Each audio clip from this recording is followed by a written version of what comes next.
Good, and welcome. So this is our first lecture in the stable since, gosh, August of 2019, I think. So, welcome. And hopefully the next time we meet in this auditorium, we can dispense with the masks, but that's still to be determined. I want to first thank our sponsors of today's lecture, Mary Copeland and Kate Wharton.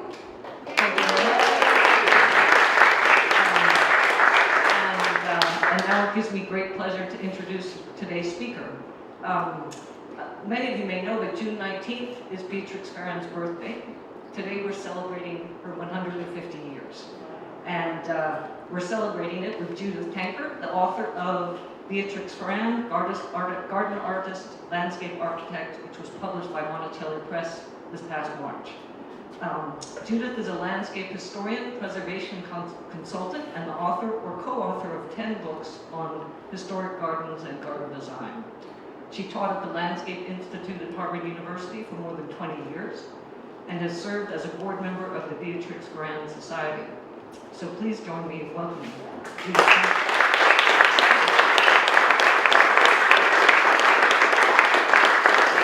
Thank you very much, Susan. You stole my first line. Yes, June 19th was Juneteenth, and it was also Father's Day. But more importantly for our audience today, it was the 150th anniversary of Beatrix Farrand's birth, which for most of us is a cause of celebration. Well, as many of you know, Beatrix Farrand was one of America's most celebrated landscape architects, and she was renowned for the estate gardens that she designed for the cream of East Coast society that stretched from Maine to Washington, D.C., but she's also celebrated for her work as a consultant for prestigious new universities and public landscapes. Well, I first became interested in her many years ago through her friendships with the great English gardeners, William Robinson and Gertrude Jekyll. Beatrix Farrand, in fact, is sometimes called the Gertrude Jekyll of America, but she was in fact so much more. There we go. She owed her success to her extraordinary knowledge of horticulture, her unerring eye for design, her phenomenal energy, and her deep commitment to her profession that inspired many others to follow in her footsteps. And during her long 50-year career, she received more than 200 commissions from some of the foremost financiers, arts patrons, and educators of the day. And these were mostly what we would call today old guard families from New York, Philadelphia, and Boston, who were part of her social circle. And these included the Morgans, the Rockefellers, and the Harknesses, among many, many others. She enjoyed long working relationships with many of her clients, especially Mildred Bliss, Dorothy Payne Whitney, Abby Aldrich Rockefeller, among others. And this is a portrait of her taken in the 1920s in her New York City office at the peak of her career, surrounded by her beloved books and also her beloved dog, Cubby.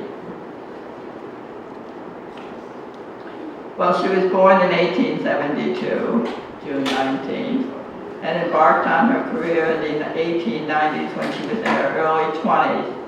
And this was the time, that you will recall, when upper-class society women typically did not take up a profession. She enjoyed a privileged childhood, living on East 11th Street near Washington Square in New York City. Her father, Frederick Rhinelander Jones, came from an old New York family, and her mother, Mary Cadwallader Jones, came from an equally prominent Philadelphia family. Unfortunately, their marriage was not a success, and her parents lived separately for many years before they finally divorced in 1896. And this is a painting of Beatrix Jones, as she was then known, when she was a debutante, and it's part of the collection of the Dumbarton Oaks in Washington, D.C. Well, Beatrix's dynamic mother presided over a literary salon that included Henry James, Teddy Roosevelt, John LaFarge, Henry Adams, Augustus Tankard, among many, many others. Minnie, as she was known among her close friends, was a very active woman. She wrote for Scribner's Magazine. She did charitable work for hospitals in New York City.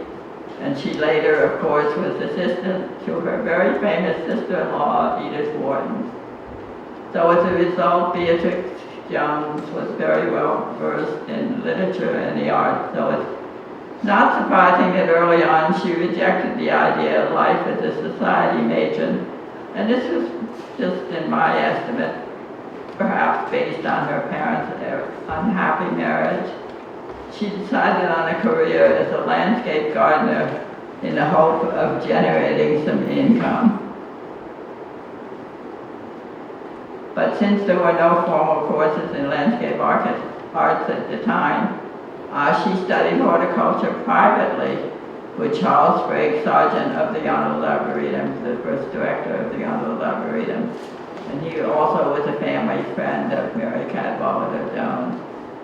And after a rigorous 2-year study, she then followed his advice to study garden design both here and abroad. And it's also important to remember she didn't study garden design with Sargent, she just simply studied horticulture with him.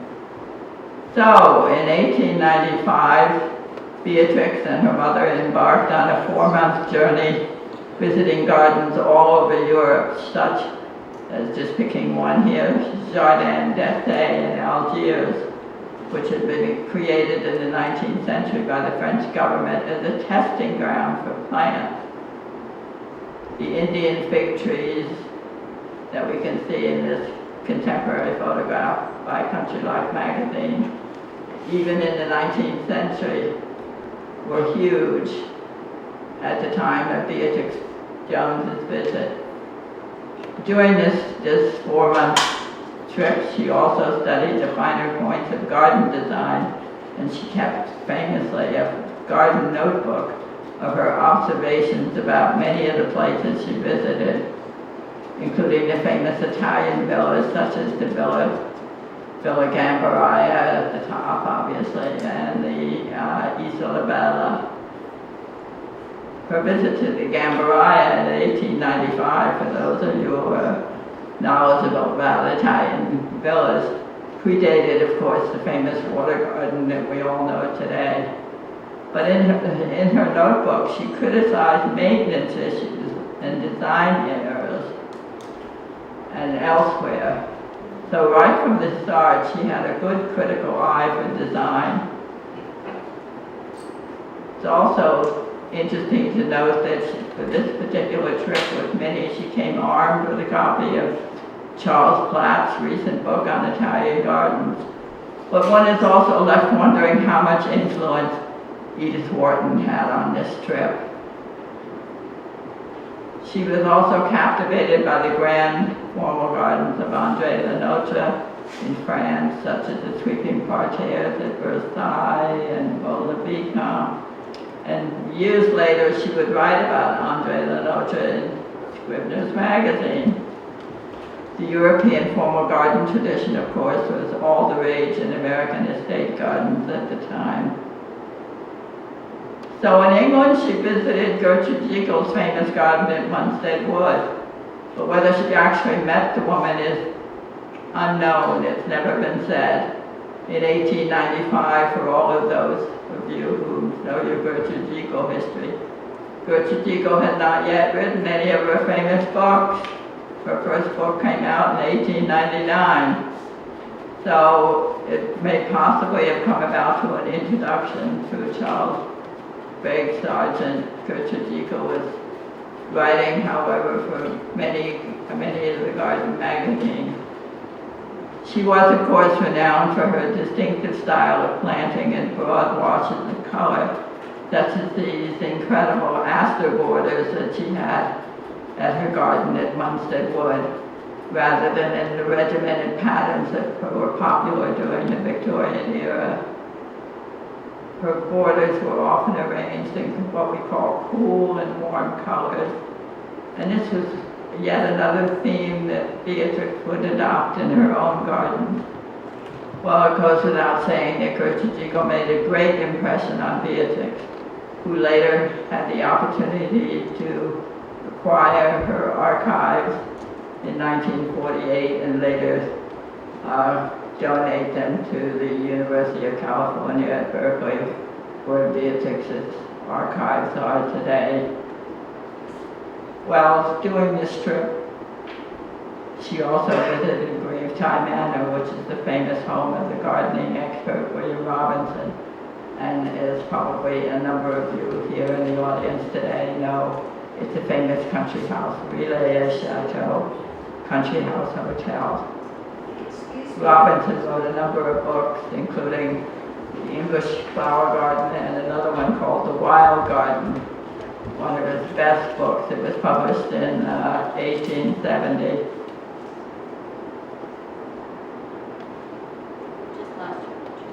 Oh, we lost it? Yeah, I know you go back there.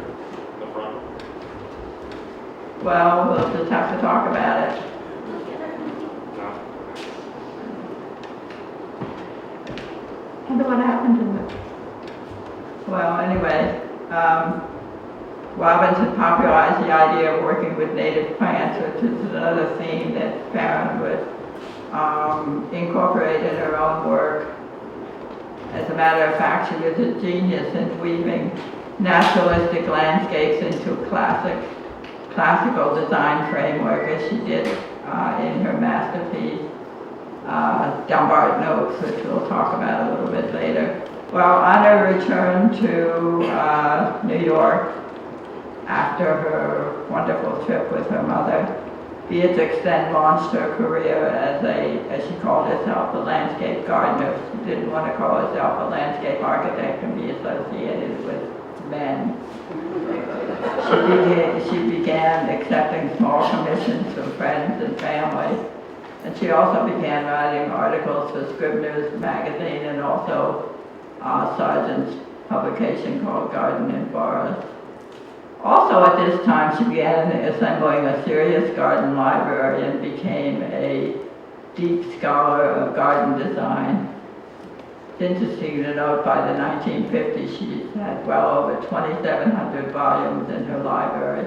Some of them were folios dating from the 16th century. This is a library that surely rivaled her aunt's. And this is a wonderful photograph of her that was taken by the English photographer Lolly Charles. Well, several of her early projects were, not surprisingly, in the Bar Harbor area in Maine, where her parents had a summer home called Reef Point, which we'll talk about a little bit later. And it was there that her unusual career soon became the talk of the town in all the society columns that had previously reported all the cotillions, weddings, and dinners that she had attended. One columnist actually reported that she was supervising over 200 men in excavating a site for a garden for a man named Edgar Scott, who was, in fact, a young millionaire from mainline Philadelphia and also happened to be the son of the founder of the Pennsylvania Railroad. This project, called Chiltern, was the first of over 50 summer places that she designed, and like most of the gardens that she designed in the Bar Harbor area, it's no longer extant.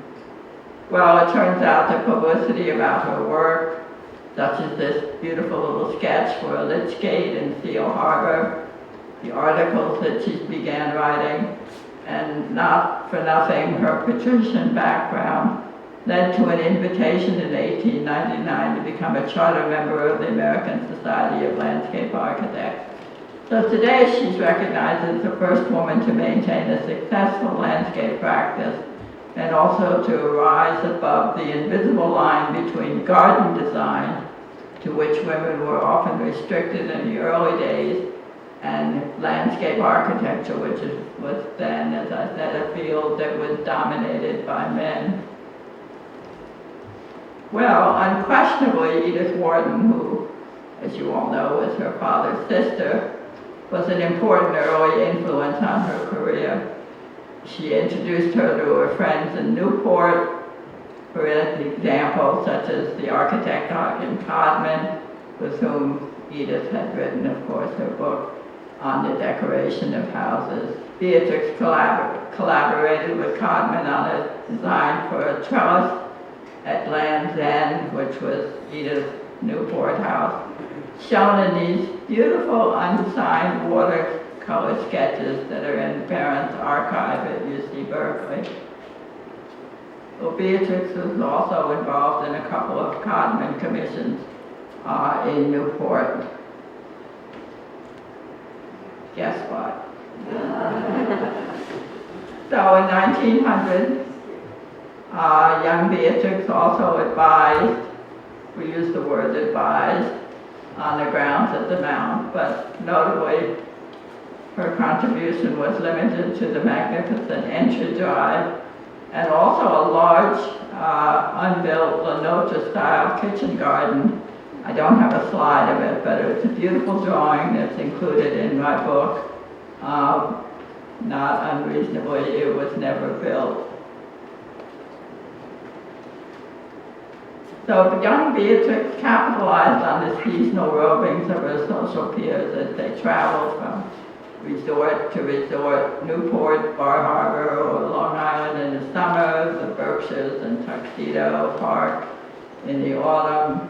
In Tuxedo Park, for example, she proposed a garden for one client, which you're seeing on the screen, while she advised on the plantings in the local train station. In her early work, such as these unsigned sketches for a rose garden that she designed for Percy Chubb, his garden on Long Island, it has a simple romantic charm. And here we have on the left a sketch for an entrance arbor in a Greenwich garden, realized many years later in a large project that she did for Henry Harris in Chestnut Hill, Pennsylvania. But one of her largest commissions in the early 1900s, when she was just making a name for herself, was her Newbold cousins in Jenkintown, Pennsylvania. Mary Scott Newbold was the sister of Edgar Scott, whom we met in Bar Harbor. And here Beatrix pulled out all the stops for the grand scheme with a large formal garden, numerous walls, gates, fountains, exedras, everything. She worked here from 1900 to 1916 and exhibited these beautiful renderings and follow-up photographs at the annual exhibits of the Architectural League of New York and also the Pennsylvania Academy of Fine Arts, which really tells us that she was hitting the architectural and design market and not the gardening market. And this also helped spread the word about her career and helped enlighten the public about the artistic merits of landscape architecture. Well, Belfield in Hyde Park, New York is a rare example, a rare survival of a garden designed in Beatrix Farrand's early period. It was designed in 1912 for her cousin, Thomas Newbold. I'm sure a number of people here have been to visit it. It's a long axial garden enclosed by stone walls and hemlock hedges. At one time, when it was originally designed, it was surrounded by dense woods. It's a simple design, and you can see from these photographs on the top one, the tree that had just been planted a decade ago, now on the lower photograph has matured. In the absence of planting plans, the restoration, the narrowing perspective looking from the house down to the woodland very cleverly made the garden appear much longer than it actually is. In the absence of planting plans, the restoration included replanting the borders with Gertrude Ziegel-inspired color schemes of soft hues, all done by the Beatrix Farrand Garden Association, which was a volunteer group that was organized who still maintain the garden today. Unfortunately, the original architectural components in the garden, such as the gates and trellises, all survived, and they were quickly refurbished. In June, of course, is the perfect time to visit this stellar garden. So in 1915, Beatrix was then asked to design a large demonstration rose garden at the New York Botanic Garden. Beatrix, in fact, was an expert on roses, which she first learned about in her grandmother's garden in Lucretia Rhinelander Jones, her garden in Newport, and the scheme for the New York Botanic Garden called for 138 beds in varying configurations. And it was all based on a very famous rose garden just outside of Paris. Had 3 radiating paths that converged on a central gazebo that served as the focal point. It was actually a collaborative effort between the New York Botanical Garden and the Horticultural Society of New York, which supplied all the roses.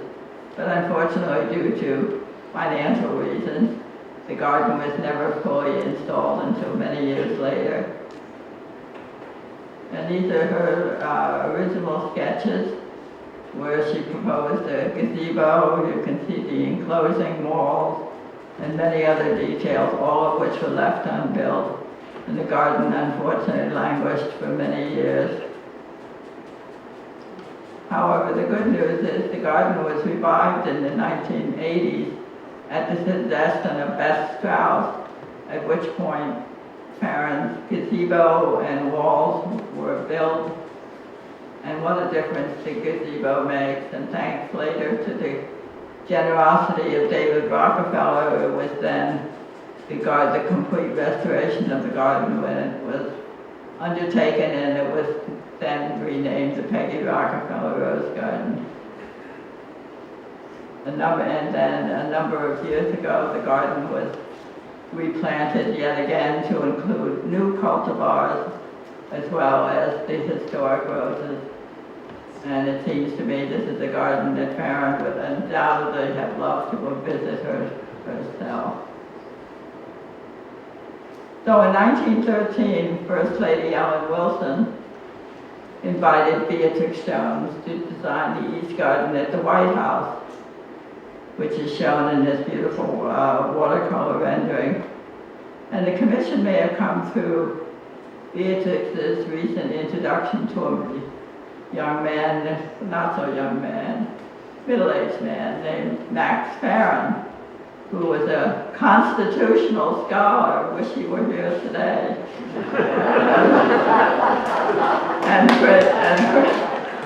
and Princeton friend of Woodrow Wilson. She had just started working on the Princeton campus. And then after her marriage to Max Farrand in December 1913, when she was 41 years old, she was then known as Beatrix Farrand. In fact, years later, she said in a crisp letter to one of her university assignments, when they cut the check in the wrong name, she said, "My name is Beatrix Farrand, without any qualifying Mr. or Mrs. or Miss. I regard Beatrix Farrand as sort of a trade name." She'd worked under the name Beatrix Jones for almost 20 years, and just as a point of fact, she was never known as Beatrix Jones Farrand.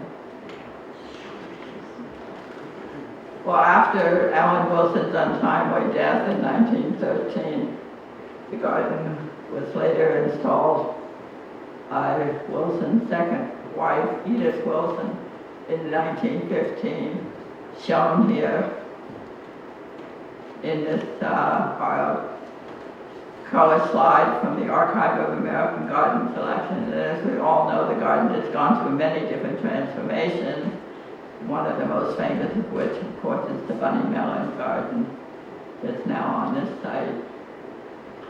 Well, like many other landscape architects at the time, Beatrix had many commissions on Long Island's North Shore. Her clients there included E.F. Whitney, George Pratt, Percy Pine, Teddy Roosevelt, for whom she designed tombstones in a private cemetery in Oyster Bay. But in 1919, she was hired by the legendary financier Otto Kahn to remodel and extend the gardens that had originally been laid out by the Olmsted firm, the Olmsted brothers. Mrs. Kahn allegedly disliked the Olmsted garden and wanted something more intimate. So they came up with the idea for this Dutch garden with annual displays of tulips shown in this beautiful vintage photograph by Mattie Edwards Hewitt in the 1920s. So it turns out that every year until Otto Kahn's death in 1934, Farrand would refresh the garden. She'd come with her team of office staff. Unfortunately, nothing remains of it today, and some of you will recognize the site as what by its name today called Ohika Hotel and Resort. The Willard Strait Estate on Long Island was probably one of Beatrix Farrand's best-known gardens of the era. She designed it for Dorothy Payne Whitney, who was one of the wealthiest women in America. And Ferrand worked here from 1914 to 1932, which were peak years of her career. It was a large, complex project that generated over 100 working drawings that clearly demonstrated her agility in balancing formality and informality.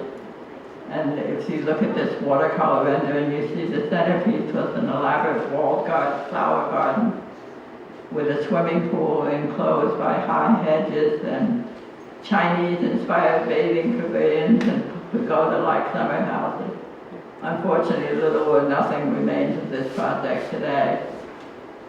But after the death of Willard Strait in 1919, Dorothy and her second husband, Leonard Elmhurst, asked Beatrix to design them a landscape at Dartington Hall in England in the mid-1930s, where they had renovated an old hall to establish an experimental school, which is still there today. Beatrix's work, unfortunately, was cut short by World War II, but her paving and some of her plantings can still be seen today. Another major project in her peak year was the Harkness family's summer estate overlooking the Long Island Sound, now called Harkness Memorial State Park. Edward Harkness's father was an early investor in Standard Oil. The grounds had been previously laid out in a fashionable Italianate style. But in 1919, once again, Mary Harkness, lady of the house, asked Beatrix Farrand to add a new garden for her, then called the Oriental Garden, to display a large collection of Chinese and Korean sculptures. And it was planted in beautiful soft colors with these striking heliotrope standards that are still raised and displayed in the garden today. Unfortunately, all the sculpture has been removed because it is a state park. The new garden provided a dramatic contrast with the old Italian garden or Italianate garden, which had been designed by the architect, which was planted in drills of brightly colored bedding plants. But nonetheless, Beatrix redid it by adding more perennials and softening the effect by adding some climbing vines. When her work was done there, she was followed by another landscape architect, Marion Coffin, and several other consultants came in to work at the garden. But thanks to the volunteer group, the Friends of Harkness, and the state of Connecticut, the gardens at Eolia have been fully restored and can be enjoyed by the public. Well, although she traveled up and down the East Coast, Beatrix Farrand's heart was always at Reef Point in Bar Harbor, where her parents had bought a property in 1882. So as a young child, she had watched the large single-style house being built And then many, many years later, she and Max spent summers there creating extensive gardens. But the ground itself was rough and rocky, so she retained all the native plants, much to the amusement of her neighbors, who all had very trim lawns. And there she grew various perennials, such as these mile-high phylloderms, all in a naturalistic setting, much like Gertrude Jekyll's Munstead would. The flower garden seamlessly merged into the woods. There was nothing formal about the garden.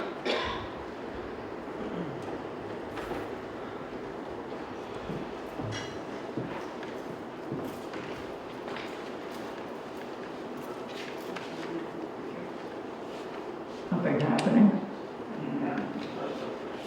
Well, most of Beatrix's work in the Bar Harbor area was destroyed by the fire in massive forest fire in 1947. And all that remains in some cases are just these photos, which may come on the screen shortly.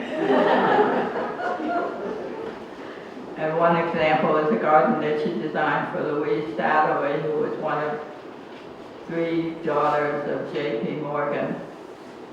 And what she did here was literally carve the garden out of stands of spruce and pine, with a clearing in the lawn with dazzling flowers and irregularly shaped island. This just gives you an idea of one plan for 1 year for one garden, how intensively planted everything was. Well, in the 1920s, Beatrix designed a small garden in Bar Harbor for Mildred McCormick of Chicago to complement a tiny little cottage. She created a typical cottage garden with 3 compartments divided all by high hedges. And this is one of those wonderful slides from the Archive of American Garden Repository showing the garden in the 1920s. So it shows that Ferrand could work at almost any scale with the appropriate features. She also designed gates, arches, and seats in a colonial revival sort of arts and crafts style that she used for these smaller properties. The well-known garden was beautifully restored in the 1980s, and it's occasionally open to the public. On a completely different scale, the Abbey Aldrich Rockefeller Garden in Seal Harbor probably needs little introduction to most people in this audience.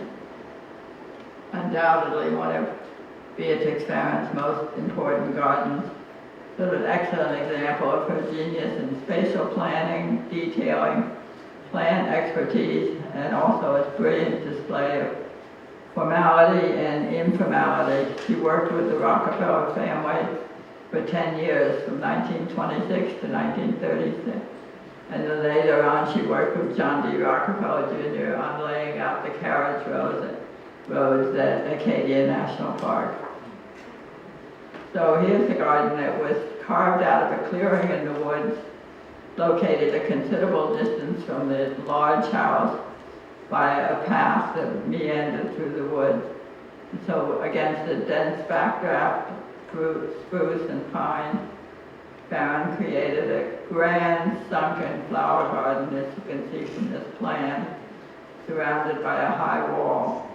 And on the exterior, an Asian-inspired garden for display of the Rockefeller's Asian collection.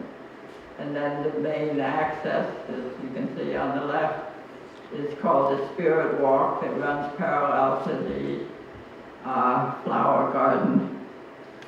And here's your Spirit Walk lined with Korean processional figures, planted with native ground covers such as low bush blueberry, bunchberry, and a carpet of moss that seamlessly blends with the woods. Well, the large central flower garden, which is similar to that sunken garden at Hampton Court in England, was originally planted as a cutting garden, as you can see from the Archive of American Garden slide from 1934. But it was replaced with lawn 2 years later in 1936 after a visit from the Garden Club of America, and I think Abby Aldrich Rockefeller thought it was just too much to keep up. And she, as I said, replaced it with lawn, which is what we have today. So by the early 1960s, the gardens had a second life when Peggy Rockefeller took over. After visiting English gardens, including Rosemary Beery's in England, she introduced the concept of hot and cool sections. Today, the garden is known as the Abbey Garden, and it's now under the management of the Land and Garden Preserve.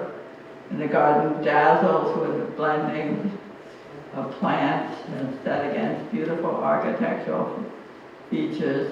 Just quickly show how the garden is awash with color, a delightful mix of changing annuals that are all grown by seed on site, plus perennials, and some beautiful eye-catching lilies.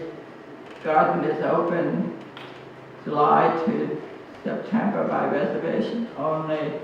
If you want to visit the garden, you must book online at gardenpreserve.org.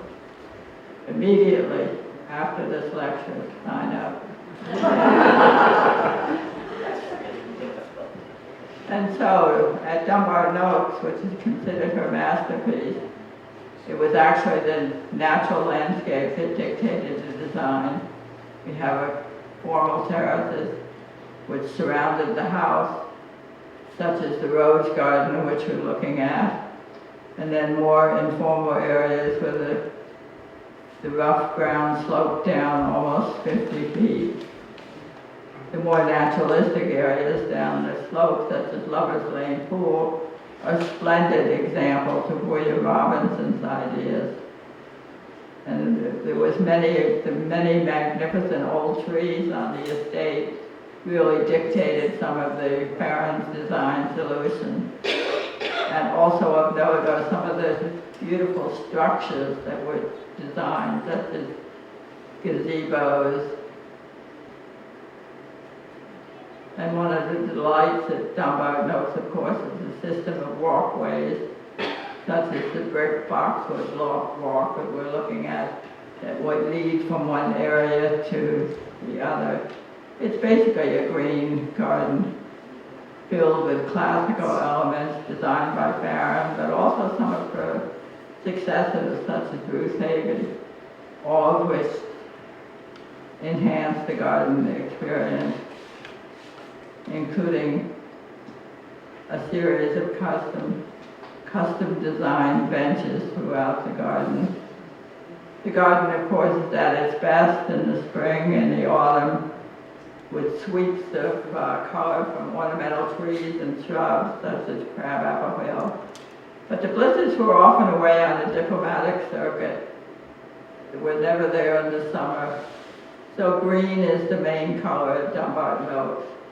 Well, Beatrix worked at Dumbarton Oaks from 1921 until the estate was transferred to Harvard in 1940, and later Ferrand helped Mildred Bliss assemble her famous garden library at Dumbarton Oaks.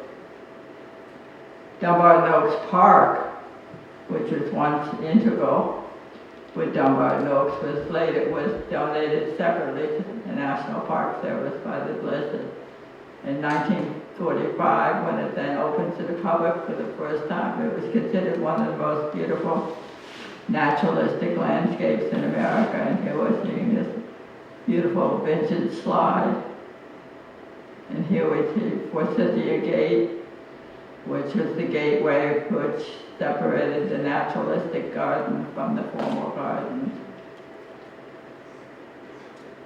Thanks to the efforts of the nonprofit Dumbarton Oaks Park Conservancy, working in collaboration with the National Park Service, the entire property is being restored to its formal beauty. It consists of hundreds of acres of woodlands with charming water features and architectural elements such as bridges. Well, Farrand devoted a significant part of her career to campus work, beginning with Princeton in 1912 when she was first commissioned, championing the idea of what she called vertical gardening, pinning shrubs and climbers to walls to save space, and selecting plantings to play second fiddle to the building. A campus is a place for trees and grass and nothing more, she wrote in one of her reports. Her collaborations with architects were often frustrating, but she stood her ground and wielded an iron hand. She consulted at Princeton for several decades, visiting twice a year, and she later worked at Yale, but dealing with committees and academics was challenging in all of her university work. And here's a photo of her on the job at Yale in 1927. In her university work, the first thing that she would do was establish greenhouses to grow stock and exchange plants. A recent cultural landscape study by Heritage Landscape identified over 4 dozen areas on the campus at Yale that Ferrand consulted on. Well, in the late 1920s, Ferrand advised at the University of Chicago campus, designing new courtyards for the International House and the Oriental Institute, using the same techniques of pinning shrubs against the wall, but she was abruptly dismissed in 1937 due to budget cuts. And as she wrote in her final report, trees do not grow overnight and transformations are not made by waving a fairy wand. So in 1927, Max Farrand became the first director of the Huntington Library in San Marino, California, which represented a considerable adjustment to Beatrix's career. And for the most part, the years in California were not an overwhelming success. She had almost no commissions due to competition, Florence Shaw, Lockwood before us, and her institutional commissions were fraught with problems. She was a consultant at Caltech for over 10 years, where she designed this enclosed cloister garden. But her pleas for a master plan fell on deaf ears, but she soldiered on, wrestling with the architect's office when she overstepped an invisible line with ideas that were related to walls, walks, and gratings. She also worked at Occidental College, where significant portions of her work actually remain today. But one of her California triumphs, of course, was the Santa Barbara Botanic Garden, for which Mildred Bliss's mother was a chief benefactor.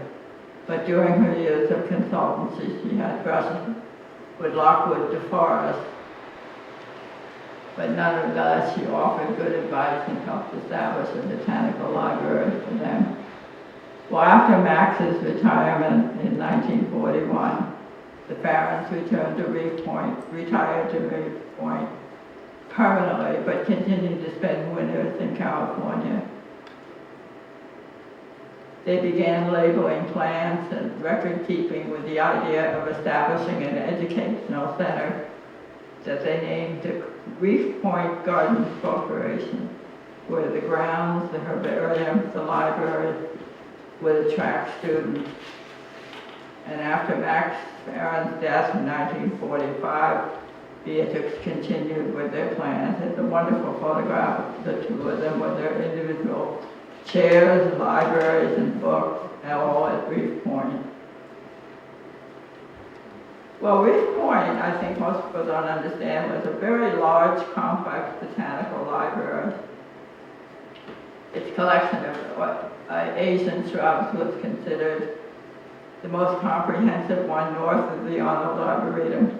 In fact, one gardener who worked at Reef Point said it looked like a miniature Wisley, the Royal Horticultural society demonstration garden in England. Well, even though Reef Point escaped the horrific fire in 1947, it didn't survive the economic downturn. And in the end, it really was Beatrix Farrand's failure to find a professionally trained gardener to carry on her work that led her to the horrible decision to, as she called it, discontinue the project.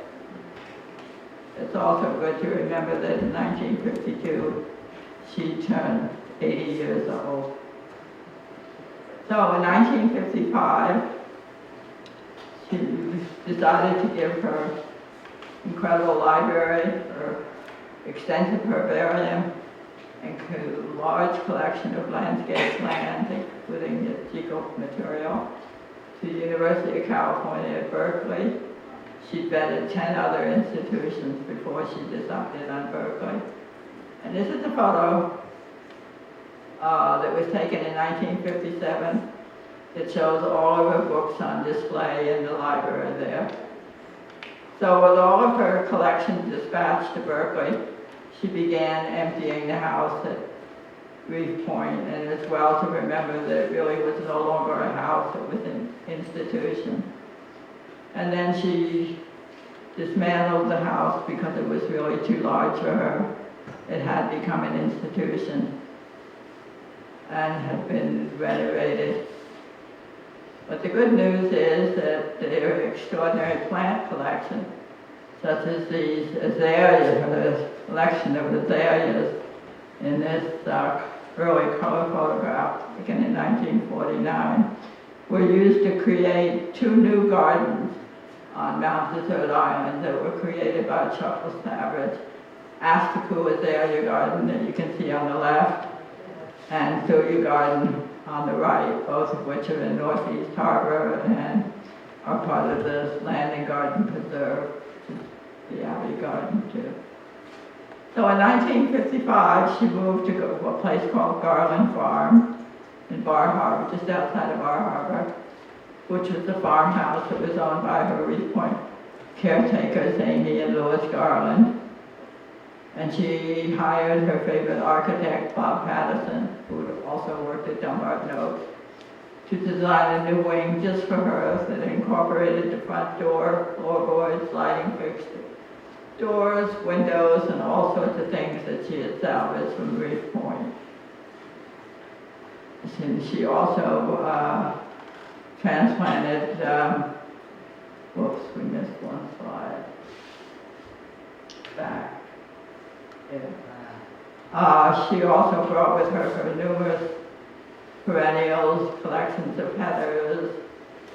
No, she transplanted many of her favorite trees and shrubs that she had at Reef Point, such as a large cherry tree and laburnum.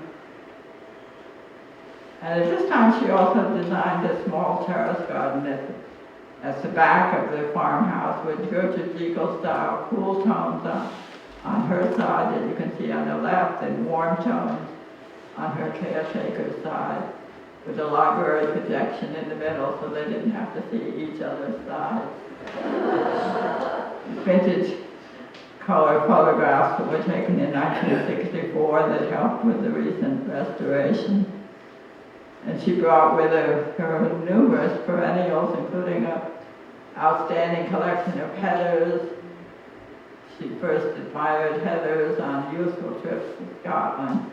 And it was here at Garland Farm that she died in February 1959. So when the newly formed Beatrix Farrand Society acquired things jumping around. Oh well. Back. So well. When the newly formed Beatrix Farrand Society acquired the site in 2003 as an education center, the gardens were overgrown, seriously overgrown, but they were not, had not been altered. So the terrace gardens were restored by a team of master gardeners in Maine who moved the plants to a holding bed while they did all the necessary improvements to the site, following the detailed recommendations by Presley Associates. Missing statuary was returned to the garden. I'm sorry you can't see it. To complete the project, and this is the cool side.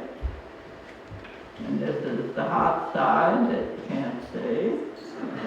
And today, the Beatrix Farrand Society offers programs, exhibits, and a library that replicates the one that Beatrix Farrand donated to the University of California at Berkeley. And then the final picture of Beatrix Farrand. In her obituary, which she wrote herself many years before her death, she said her life had been a happy one, but her close friends and associates recalled that she was a perfectionist in everything she did. One went as far as to call her Queen Elizabeth for her perfect posture and commanding presence. Her greatest accomplishments, however, were sharing her exceptional knowledge of horticulture, incomparable landscapes she designed or advised on, and her professional approach to everything she did.